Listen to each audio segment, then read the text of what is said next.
Live from Sacramento City Hall, it's the SacVibes podcast.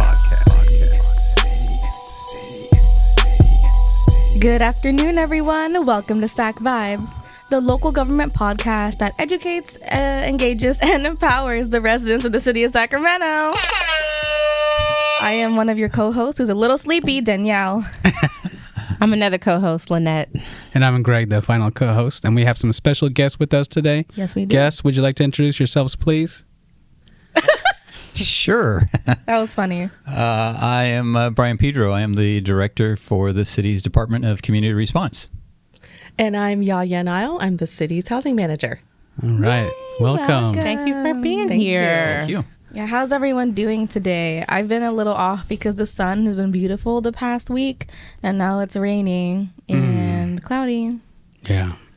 I'm just back from Costa Rica, so I'm over here just still in the vibing? vibe. I'm still in the vibe. I'm at the beach right now in my head. Must be nice. Yes. Oh, yeah, belated happy birthday, Lynette. Thank you. National Happy holiday. birthday. National holiday. Every Lynette birthday is national holiday. National holiday. It takes the whole month off. She turned 21. Absolutely. Yeah, 21 again. Yes, 21 again. Yeah, the rain threw me off yesterday. I had to drive to work, and it took me double the time it would have took me to bike home like I usually That bike. makes sense. Yeah, so it's like Traffic. 35 minutes because every road going across or on the freeway was just backed up. Yeah. Every road downtown. It's like, I don't miss this. Nope. Going through biking, I just bike through like nothing. But we're so spoiled in California. Like, the Yeah. weather gets 60, we go crazy, some rain. Yeah, right. I was meeting people that are like, I just left Chicago. It was 9 degrees with a -degree wind chill factor. So They're we all need to out stop here in complaining out here. shorts. Yeah, right. I could not. So how are you guys doing? How was your weekend? Anything exciting happened this weekend with you guys? This year has flown by. yeah. No, I can't believe it's already February. I think this year we have worked every day this year. Yes. Okay. There's a lot going on. Taxpayers getting their money's worth. So Yeah. They are. It's a city that does not sleep. absolutely. Yeah. All righty. I guess with that, we're ready to go into our council updates. Yeah, so council this week was pretty short as far as the agenda. The one item for discussion was around the budget. So we have been talking a lot to you all about how important it is to provide input during the right times with the budget. So this last council meeting was when our finance department really came back and said, hey, after we looked at everything, here is what our budget gap is. And the budget gap is $66.2 million.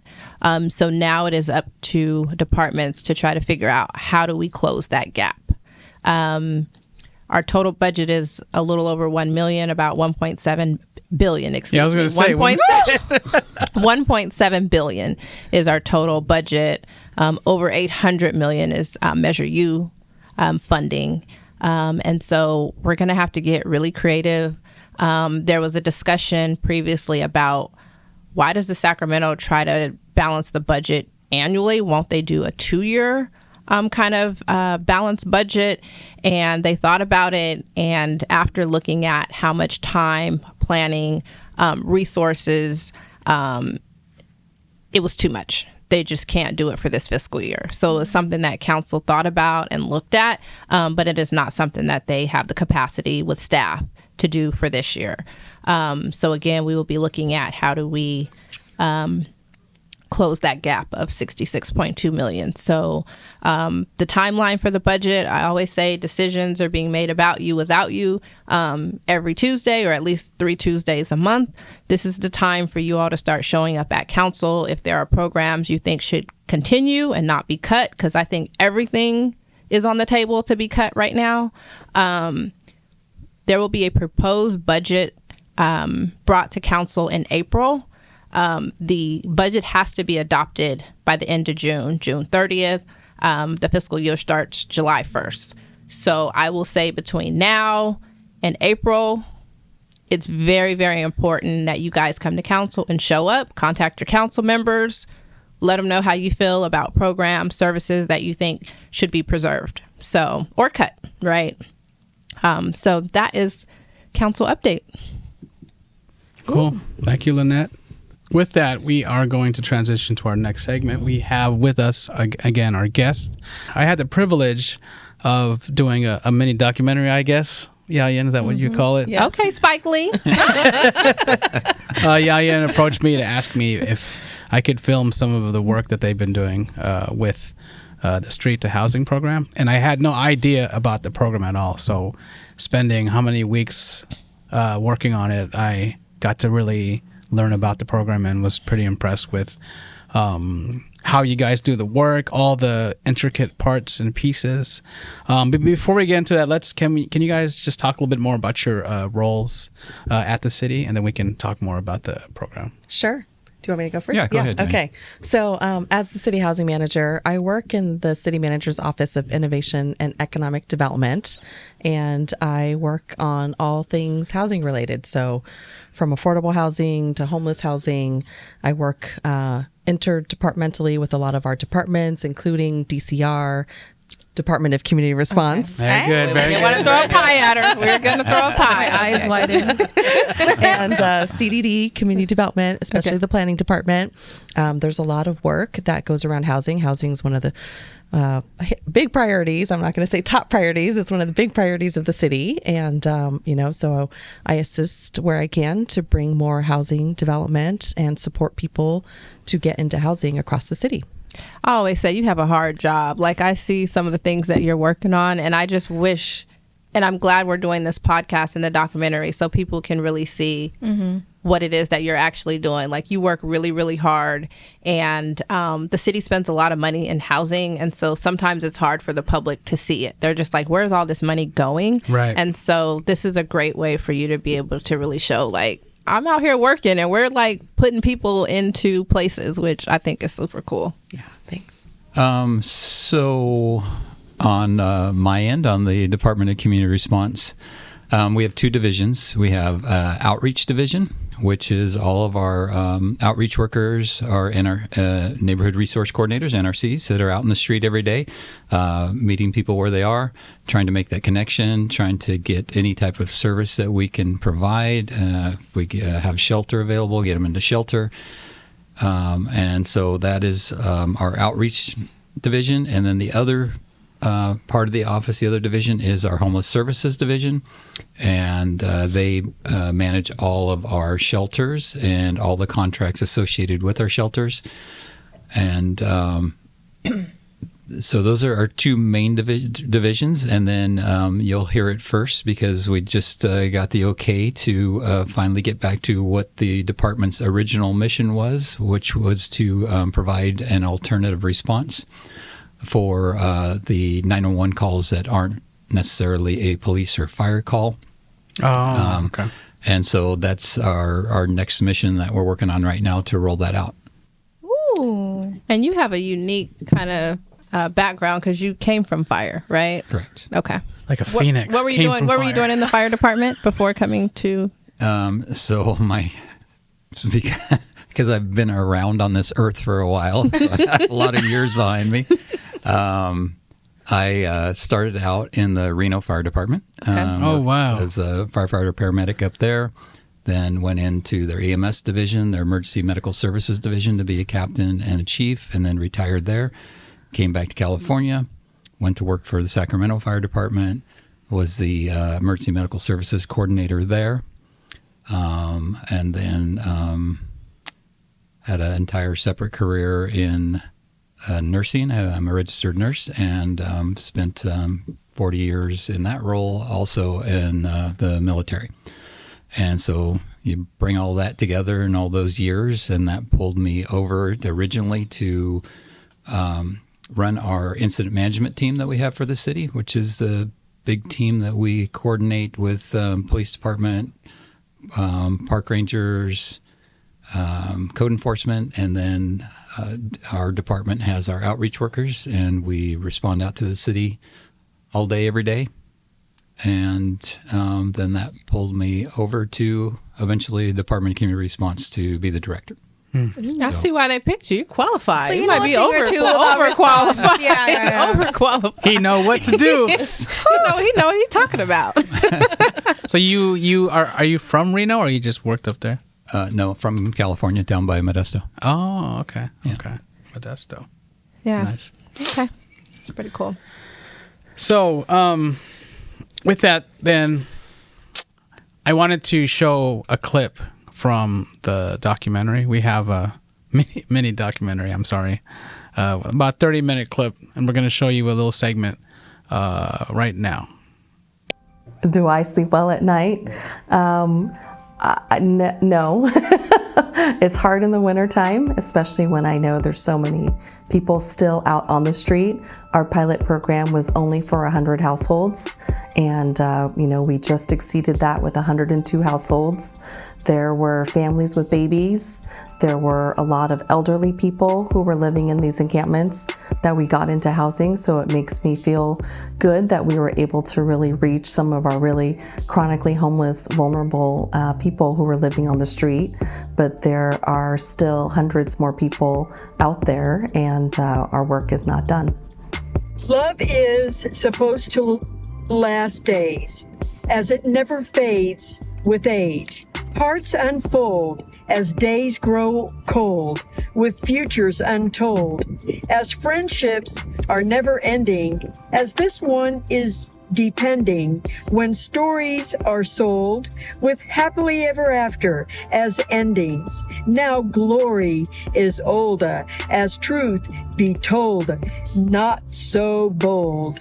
Always together is a pain, built with the shame of the blame. Talking is now done in a bottle ring filled up with arguing. Ding, ding. Winning is really pending as the first round is ending. It's ending? Written by Mary Week.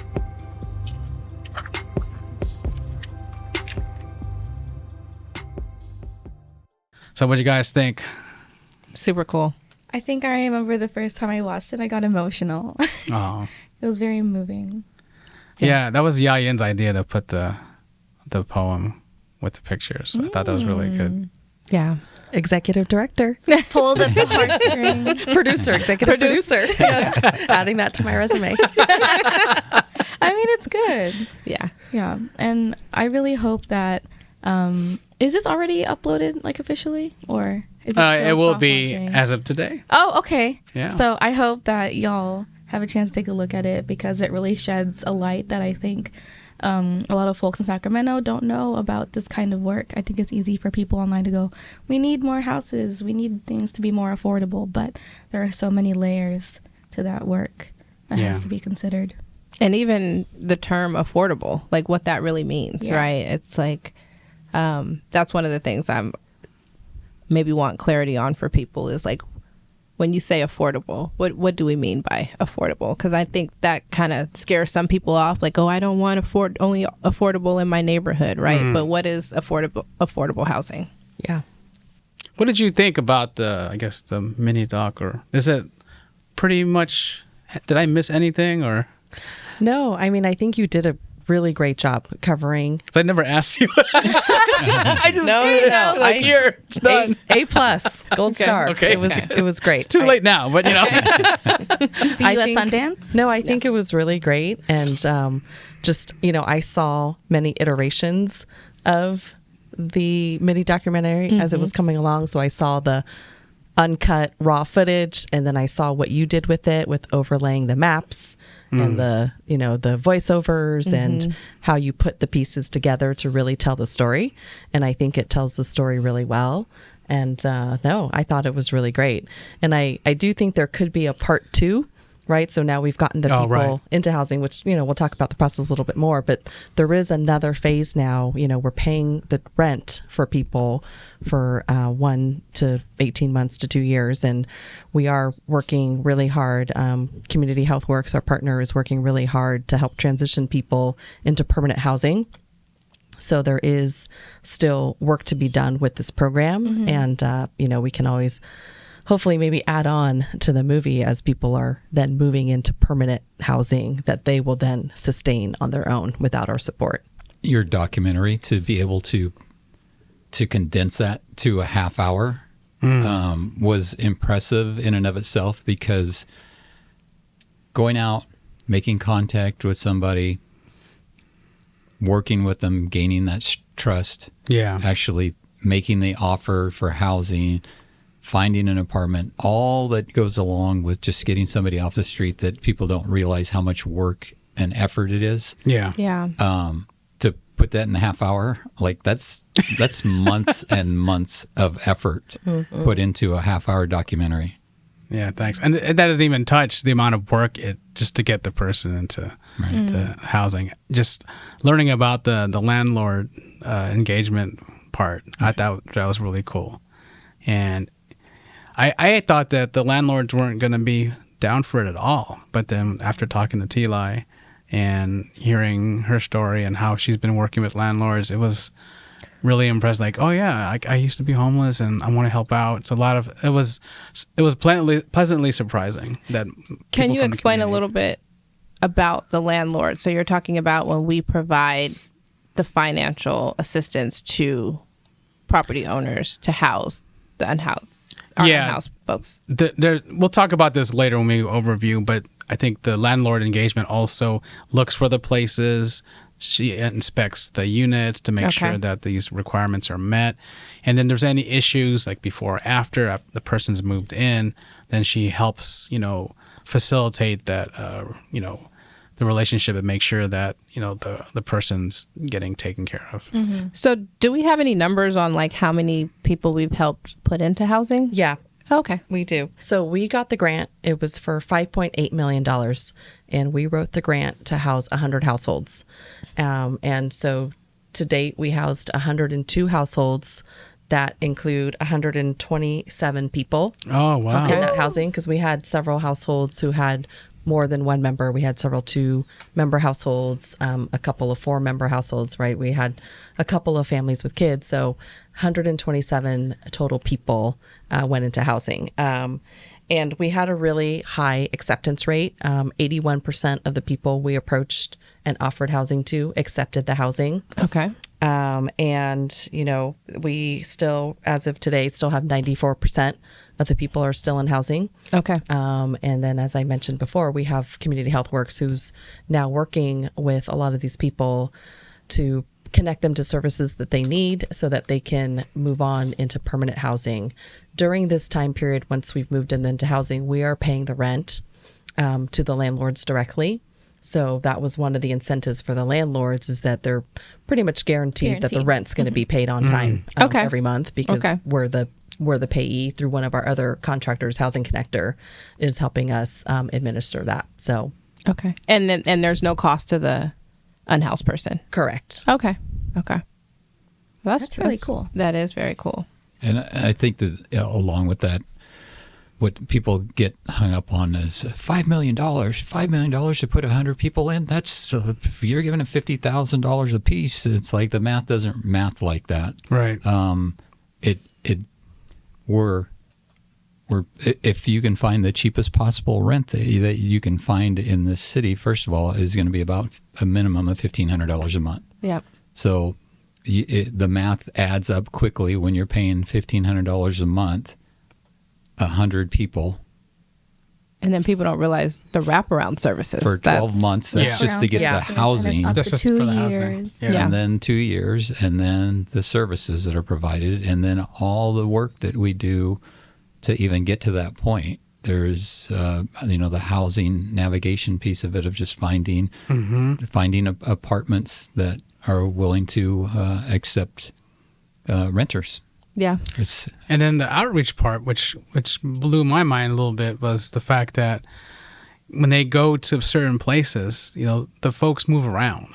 So that was like, oh, wow. So they have to come back and be somewhat consistent so that they can be found again. And the people can know that, okay, on Tuesdays, so-and-so comes here. That was like the one of the tricky parts for me. Like, oh, wow. So like you guys come on different days because folks are staying here or they're staying there, and they have to go back and forth. Yeah. And just contacting them, because there's no phone, there's no way to get hold of somebody. You have to literally go to where you seen them last, right? And just hope that they come back. That was real like, wow, how do we even like how do you even start making a program around that? It's insane. Yeah. Well, I loved how much you captured of the navigators going out into the encampments because, I think it showed how much compassion they have, how much they care about helping the people that they're working with. Oh, right. yeah. And I thought that was really great to see a lot of those interactions between our navigators and then the caseworkers with the people that they're trying to help. So that was great. So, while we're talking about this, can you, for the viewers and listeners at home, can you share more about the main parts of the program?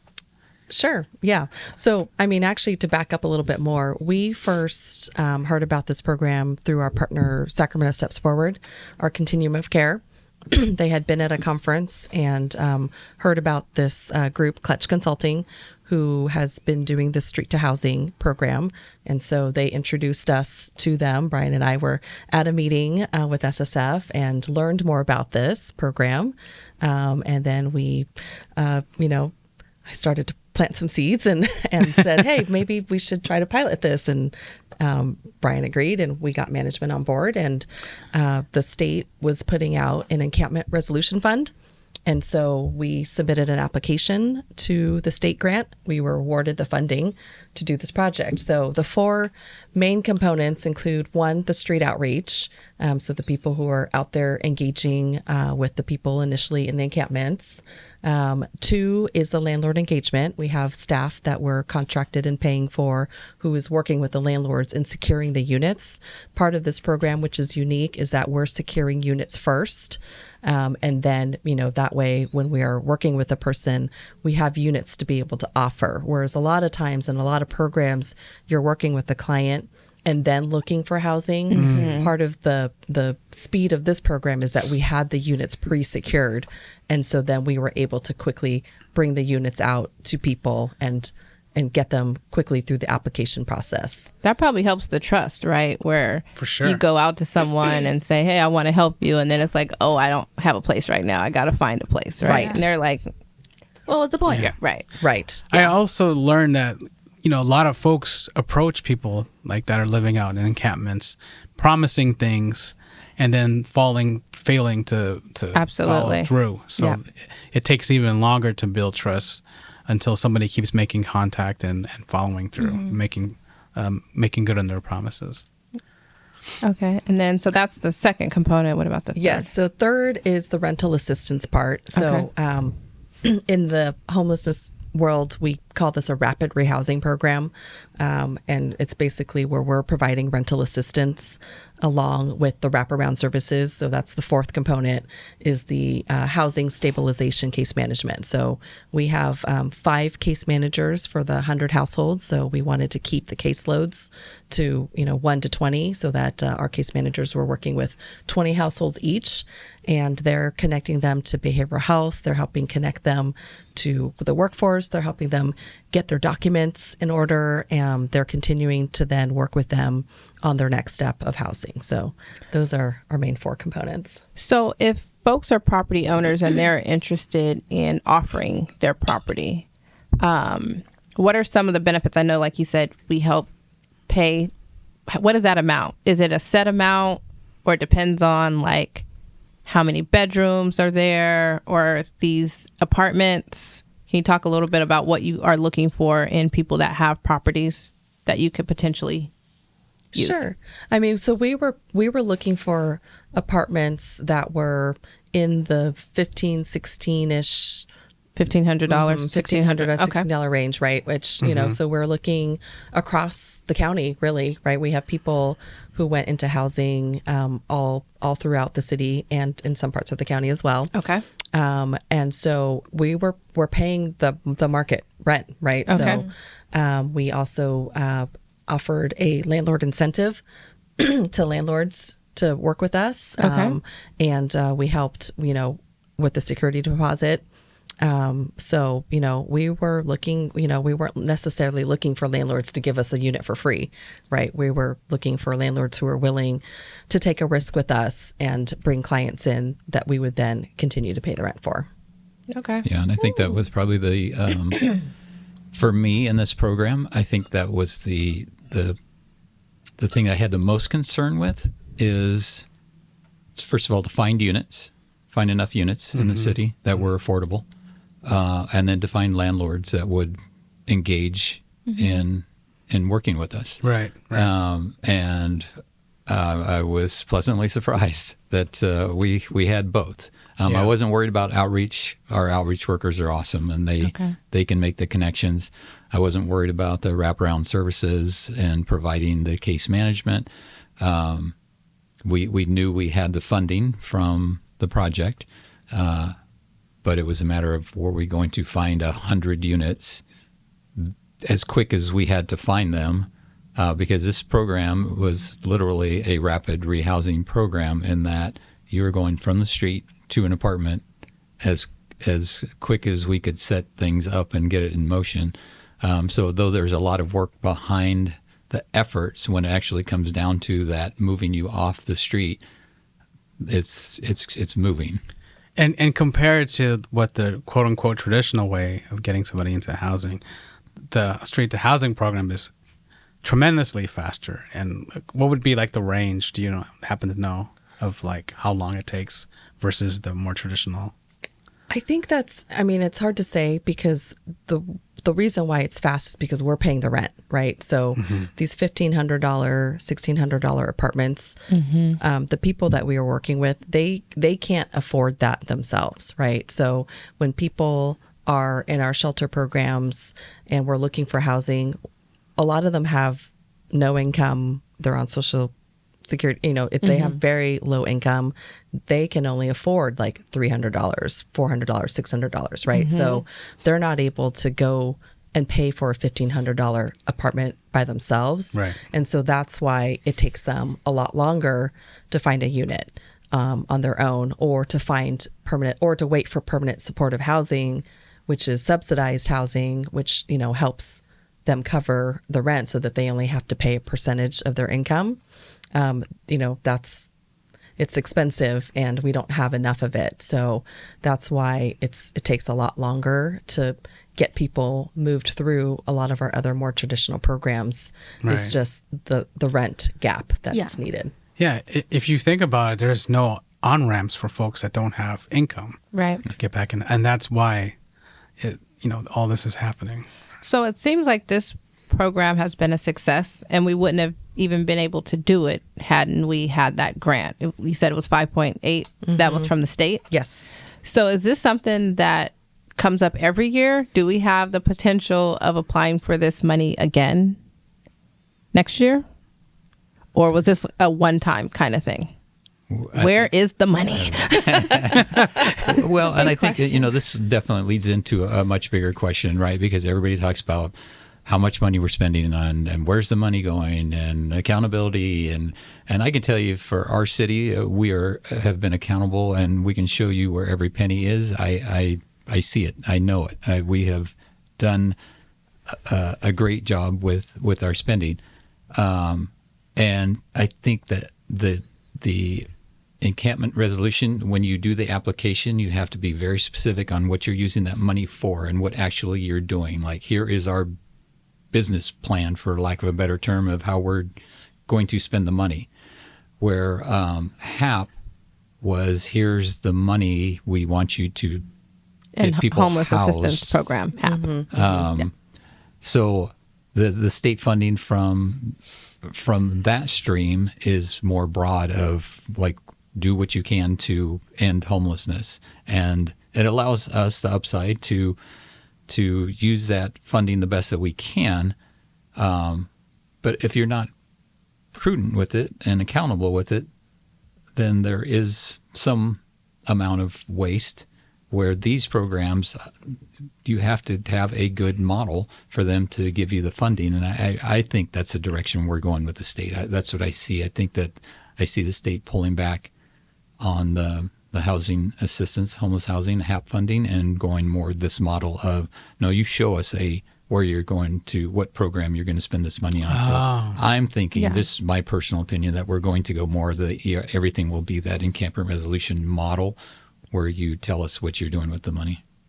I don't know if you have any thoughts on that. Yeah. I mean, we know that the state has future rounds of encampment resolution fund. I think, they put out one more round, but it's very small compared to past rounds statewide. So it is a competitive grant. So the Homeless Housing Assistance Prevention Program grant, that grant we receive as an entitlement city as one of the 14 large cities. But the Encampment Resolution Fund, we have to submit an application, and we're competing with all the jurisdictions in California for that funding. So when we submit an application, we may not be funded, right? So we're certainly looking at all of the funding opportunities out there. Yeah. I think we're still piloting this particular program, right? Like the first piece was highly successful and we were able to get them into that first phase of housing. But I always thought from the beginning, the hardest test was going to be now what happens when our rent subsidy ends, right? When we run out of money to pay the rent, have we been able to successfully help people into a permanent housing situation? So that's always been my anxiety over this program. Yeah. And we're still working through that. Community Health Works is our partner who's doing that. They're well-known providers who, have had a lot of successful programs in Sacramento. So we're working together with them to make sure that we're connecting as many people as we can to a place that they can sustain on their own. I think it's important for people to understand on some of the roles that the city staff play, right? You hear a lot about how much money is being spent on housing.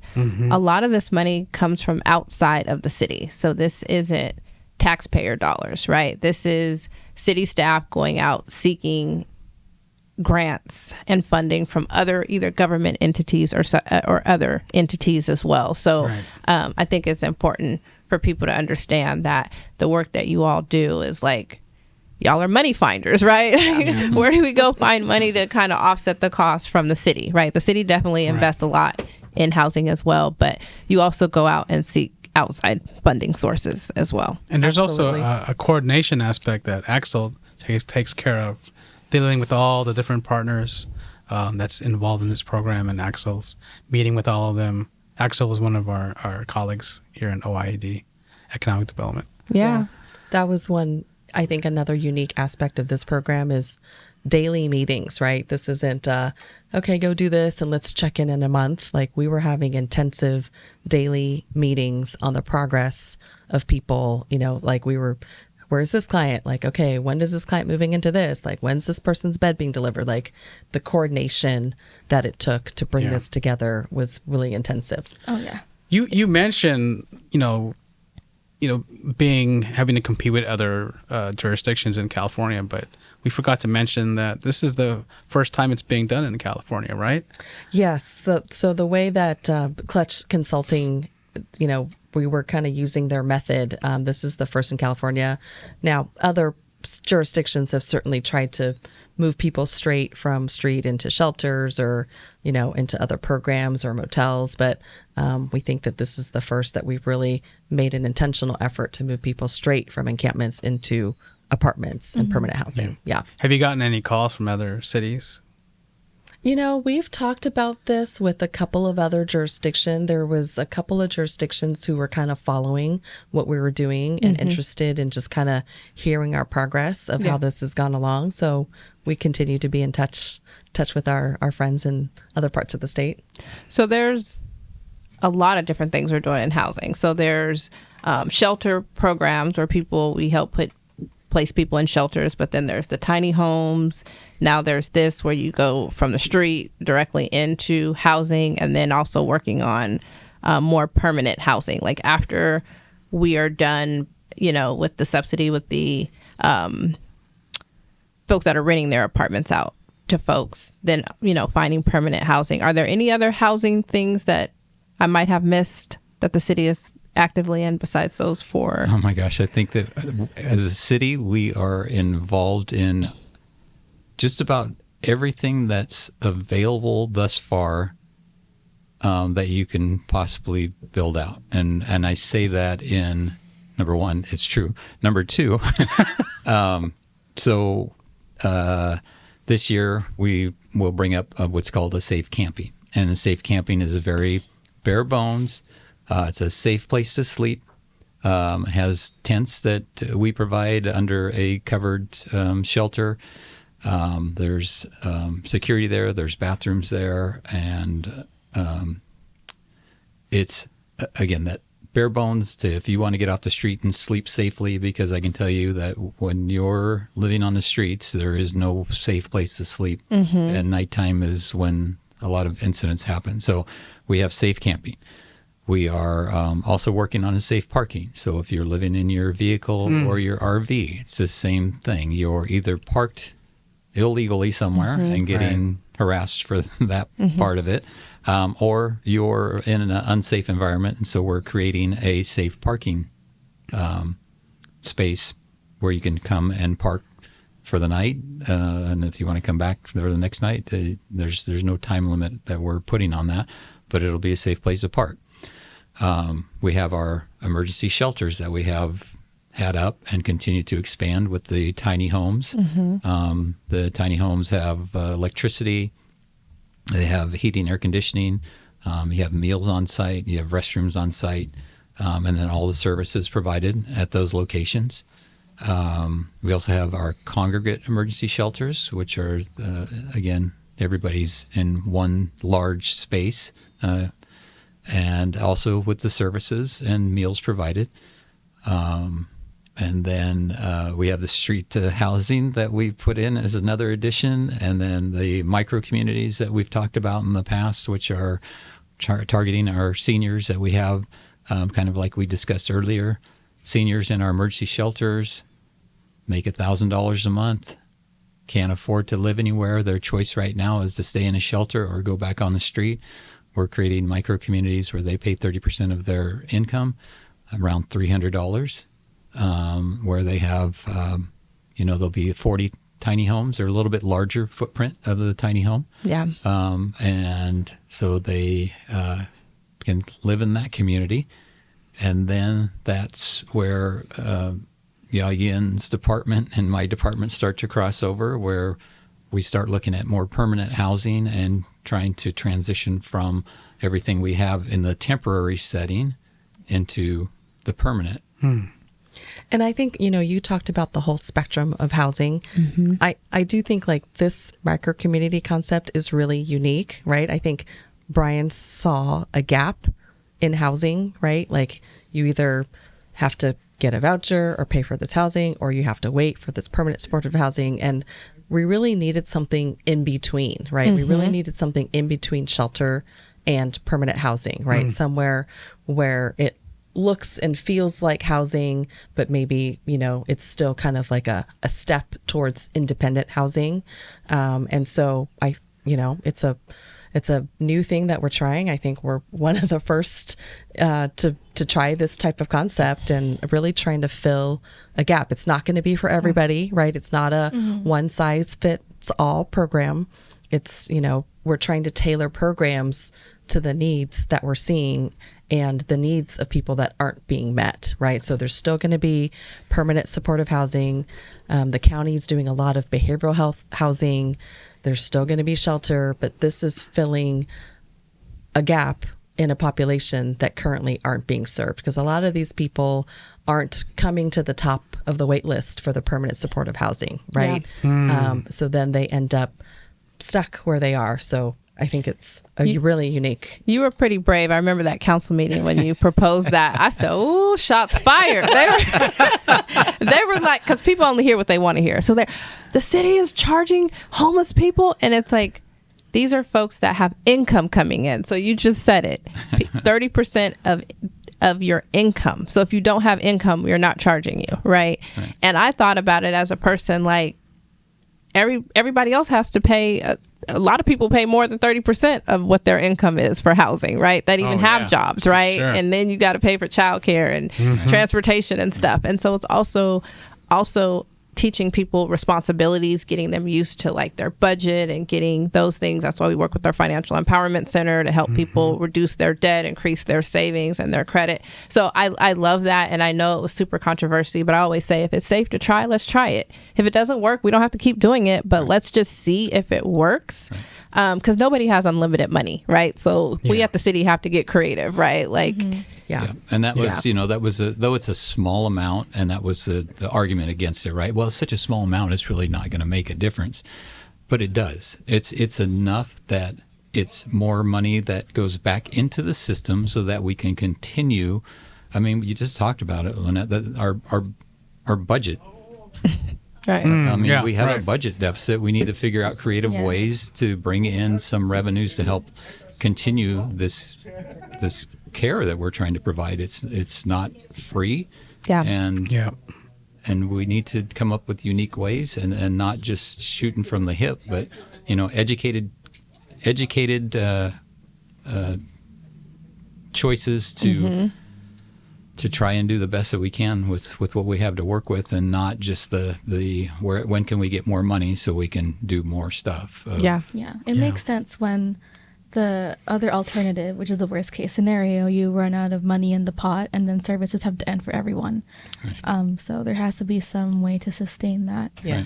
Right. And I want to add too, like, a lot of the people, I mean, you guys did a survey, right? You surveyed residents in your shelters, like, hey, if we did this, do you want to live here? Mm-hmm. Yeah. It was over. They're like, when can I leave? Sign me up right now.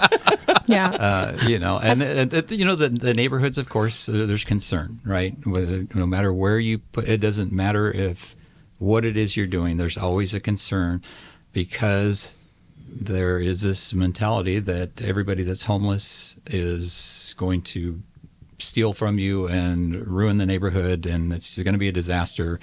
And I would challenge anybody, like, come out and talk to the people that are going to go into these communities, and of course, would you want it next to your house? Actually, yes, I would. And they're like, well, we don't believe it. I'm telling you, you come out and talk, they're like your neighbor that you see. There are literally weren't fortunate enough to have a retirement, to have made enough money, and now they're down they're 60 years old plus and have no choice of where to live. Like we've talked about it time and time again. It's not, it's simple math. If I make $1,000 and everything costs way more than that, then there is nowhere for me to live. And it's not at the beginning of our recording here today, Brian asked me to be the timekeeper for him. So I want to thank you, Brian, for coming on today. We're going to keep talking, but Brian has to go to another. The work never ends. The work never ends. It doesn't. Thank you all for bringing this forward. We can, never talk about it enough. And I know that, it's a priority for not only our mayor and council, but it's a priority for our city. It's the whole city runs on quality of life for everybody in our city. Yeah. And this is just one component of everything that the city needs to bring. Yeah. So thank you, and I will go to my next. Thank Go get that money. I told you, Brian works. He works. We hired the right person. Thank you. Thank you. So I will say that when we're talking about our unhoused population, everybody isn't the same. This is not a monolithic society where everybody, first of all, everyone doesn't want housing. Some people want to be able to safely park somewhere, right? So over the last 10 years, the folks that do my yard at my house and my rental property are all unhoused folks. And I've said, like, hey, I work at the city. I can try to help you find.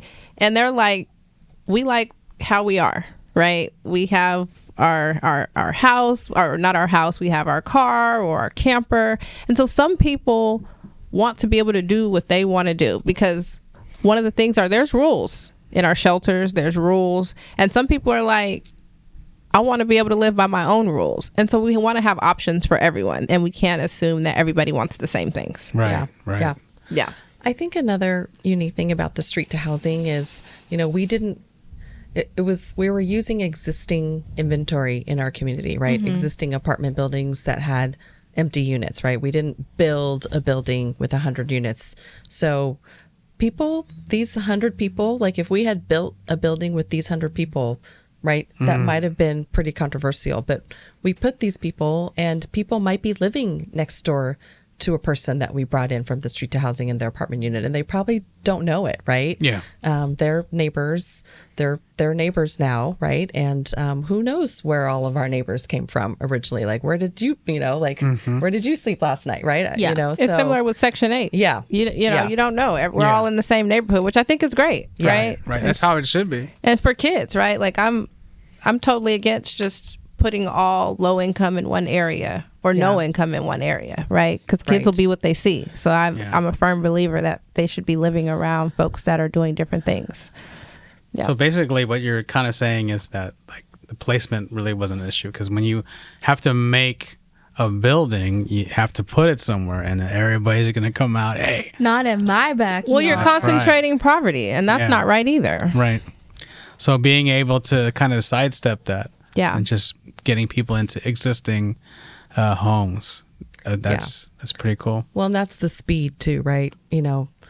If we had to wait for a building, we'd still be waiting. Yeah. Yeah. We do have applications in for other funding sources that are to build more permanent supportive housing, right? So, as I said, this is one of the many different housing spectrum, housing on the housing continuum that we need to bring forward. But it was a really fast, effective way to get people quickly off the street. I'm wondering I'm waiting for the state to provide some funding. There's been some talk, and I think there's a legislative bill that would help move forward going from commercial buildings into housing. And so here in Sacramento, we have a lot of commercial buildings and state buildings, right? And it's like that could be housing, and people are like, why haven't they made it housing? It's super expensive to go from commercial to residential. And so that's things that if you're not in the housing construction world, you wouldn't understand. You're just like, hey, it's a building. Won't you guys go in and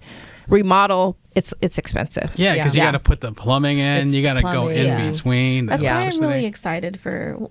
I forgot who funded this, but you know how they're converting like a lot of the office space like around Capitol Mall into like Sac State buildings. So that was shout out to Meta. Yeah. Okay, Meta, Feel free to Those drop buildings $50 million to Sacramento, City of Sacramento, Meta. Yeah. I thought we can confirm, but I thought those buildings were being demoed. Oh, I don't know. Okay. Yeah, I just know that Meta gave them $50 million it's to super exciting. build housing downtown. So Meta, if you got an extra $50 million, the City of Sacramento, we'll take it. Give it to y'all again. All that AI money coming in. All that AI, listen. Dang. Yeah, we could do some training programs with our unhoused folks around AI. Send us the money, Meta. So I have one more question for you, Yayan. Yeah. And for those people listening and watching again, what's the call to action? Aside from watching the documentary, you have to watch it. If you really want to learn about the complexity of working with our unhoused folks, you have to watch this and learn. And is there anything else that, what's the call to action for folks?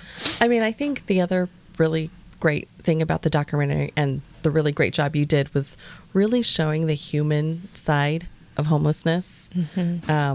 Really kind of telling their story, right, and putting the human side to it, right? So it's really keeping an open mind about people who are experiencing homelessness or even affordable housing, right? The people who are looking for housing, and really just that, a lot of people are one major life incident away from right. I was going to homeless say themselves, that. Yeah, right? for sure. So, we don't realize that. Yeah. We don't realize that at all. We could all be there. Right. Yeah. So really just, I think, The documentary, I think, does a really great job showing that human side and just keeping an open mind about, when projects are being proposed in neighborhoods and places, right? That we're working hard to give everybody a safe and dignified place to live.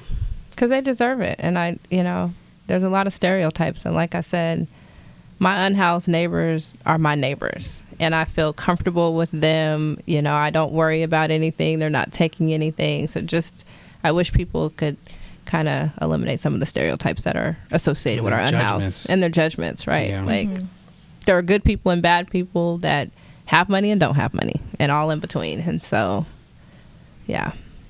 And then just like one of the stories from the documentary from one of the outreach workers, Tracy, she shared her story with us, and I was like, wow.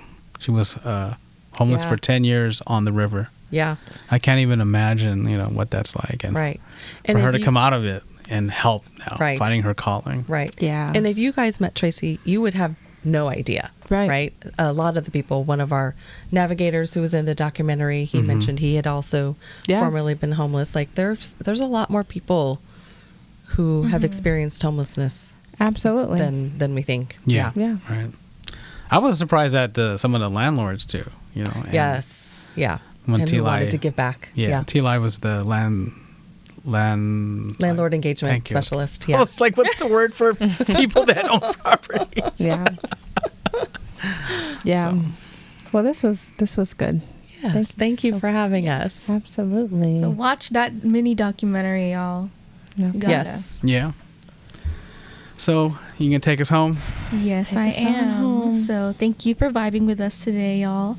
Don't forget to follow us on social media. We're on YouTube, Spotify, Instagram, Facebook, and LinkedIn. So please follow us so that you can stay up to date on everything that we're doing, and we will catch you next time. Oh yeah, and come to the mixer. We're coming. Yes. We're having a mixer next week. February 19th, 5:30. 5:30. Follow us on Instagram for your location.